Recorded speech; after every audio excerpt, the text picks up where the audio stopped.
Creators News Update.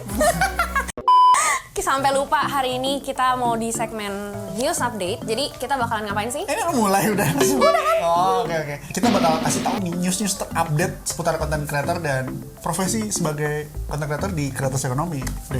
Oke, Dev, apa yang pertama, Dev? Jadi bakalan ada 3 berita. Yang pertama itu teller di bank itu katanya disuruh siap-siap karena mau hilang. Gue nggak ngerti nih. Waduh, digusur apa? Gue nggak ngerti nih, disuruh siap-siap karena mau lomba lari, disuruh jadi apa tuh, hilang gitu kan, kayak badut, jin apa gimana, gue nggak ngerti dah. Pokoknya ini tuh disamain tapi serius loh sama Menteri Keuangan kita, Sri Mulyani. Bu Sri Mulyani. Jadi biasanya kalau udah disamain sama menteri, biasanya oke deh, siap-siap nih. Katanya dia cerita gitu guys, kalau misalnya di Eropa, teller itu tuh mulai hilang katanya kalau misalnya bukan dia sebagai jin ya. Tapi tuh dia kalau mau ngobrol sama teller dikenain harga yang mahal gitu. Di Indonesia pun mau diterapin juga nih, tellernya hilang katanya.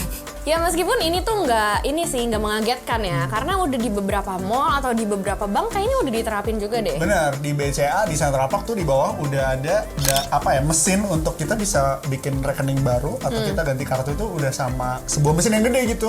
Nggak ada teller di sana, mungkin kayak ada usher kali ya, yang kayak mungkin apa sih sebutannya, kayak SPG kali ya, kayak ngarahin doang. Jadi bukan teller.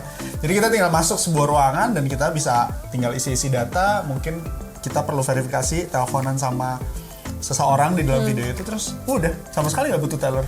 Keren ya kalau dia masih pakai SPG usher gitu. Pas gue kayak security, lebih kecuriga mau diusir apa gimana gue nih. Ini kayak ibu-ibu copet.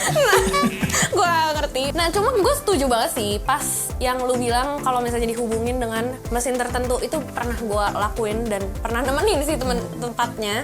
Jadi temen gue mau ganti kartu gitu, terus dia masuk ke bilik gitu, nah dia teleponan langsung. Nah itu kan sebenarnya udah bentuk metaverse ya.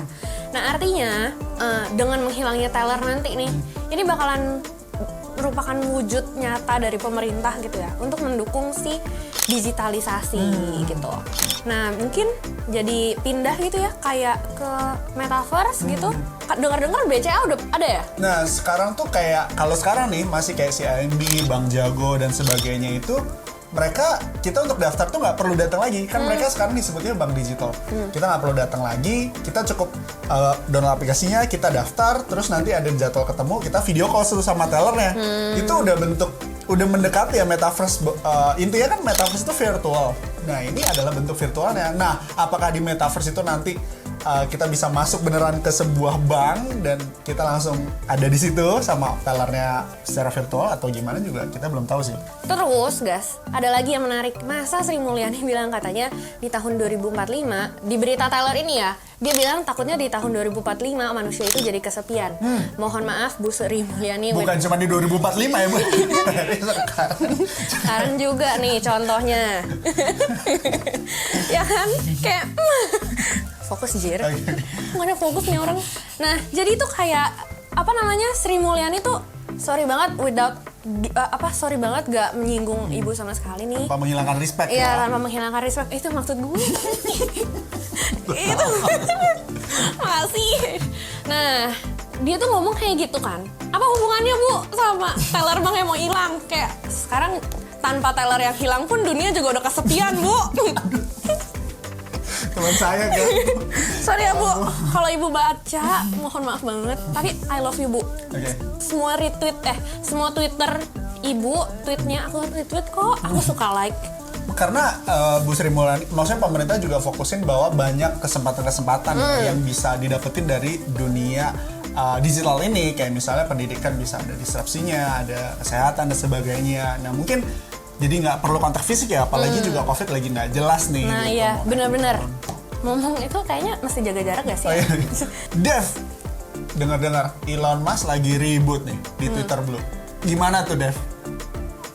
Dia yang ribut tuh nanya ke gue. Dia tuh sebenarnya ngeributin tentang Twitter Blue atau profile NFT. Jadi ada fitur baru dari si Twitter, tapi khusus buat teman-teman yang subscribe Twitter Blue.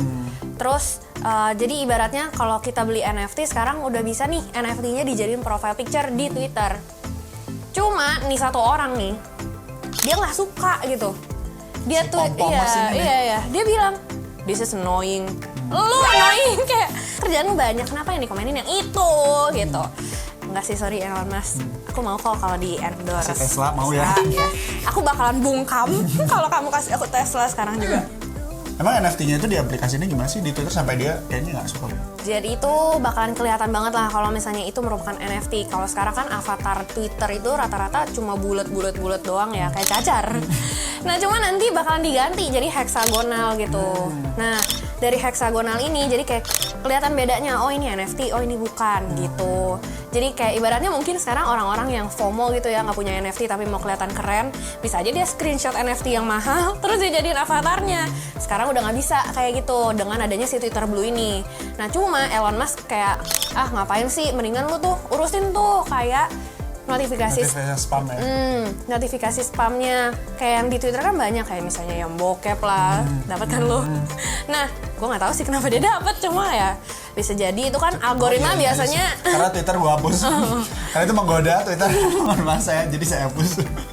Algoritma Twitter kan biasanya suka ngasih yang bermanfaat gitu atau harusnya. yang kalian suka. Nah, kenapa nih suka banyak spam gitu? Jadi Elon Musk, lu daripada bikin fitur baru yang bikin orang pamer-pamer dan norak karena mereka punya NFT, mending lu fokus ke ningkatin kenyamanan orang pakai Twitter kali ya, dengan mengurangi spam-spam kayak gitu yang sebenarnya bukan berita, bukan apa, tapi malah ya nggak berguna mungkin ya sering kali. Jadi kayak lu tuh buang-buang sumber daya doang deh Twitter gitu, kata Elon Musk. Terus ada lagi kayak alasan kenapa Elon Musk kayak kritik ini fitur itu karena beberapa waktu lalu tuh ada giveaway kripto yang mengatasnamakan Elon Musk dan teman-teman lainnya gitu. Jadi mungkin dia jadi sensi gitu ya. Nah, Dev, Twitter resmi rilis fitur barunya untuk bisa menandai konten-konten yang udah terindikasi hoax. Memang sih sekarang cuman masih ada di Brazil, Spanyol, sama Filipina. Dan mungkin mereka udah punya concern ya terhadap hoax-hoax ini yang bisa membuat kekacauan, kegaduhan gitu. Dan Twitter mohon bisa cepat segera ada di Indonesia sehingga orang-orang yang aktif di Twitter di Indonesia ini juga bisa langsung menandai ya. Karena banyak banget orang yang dengan sengaja membuat hoax dan membuat kegaduhan. Nah, denger-dengar sih Gas, walaupun ini baru diluncurkan, dia tuh udah diuji coba sejak Agustus 2021 lalu. Gue nggak ngerti nih lama karena emang ternyata tricky atau emang Nggak menarik, dipublish. ya, atau memang menarik gitu. Kayak, nah sejak diuji coba itu udah dapet 3 juta laporan dari si pengguna terkait informasi hoax ini. Gue nggak tahu tuh tim Twitter lembur berapa lama, cuma kayak pasti capek. Semangat deh tim Twitter. Wah, banyak banget yang udah kita omongin hari ini, Dev. Ya, makanya pegel. Tolong komen di bawah apa sih update-update yang kayaknya kita tuh belum pada tahu nih, biar kita bisa bahas dan kita update di news update berikutnya ya. Gue Bagas, Gue Devina. undur diri dan sampai ketemu di video selanjutnya. Bye. Bye.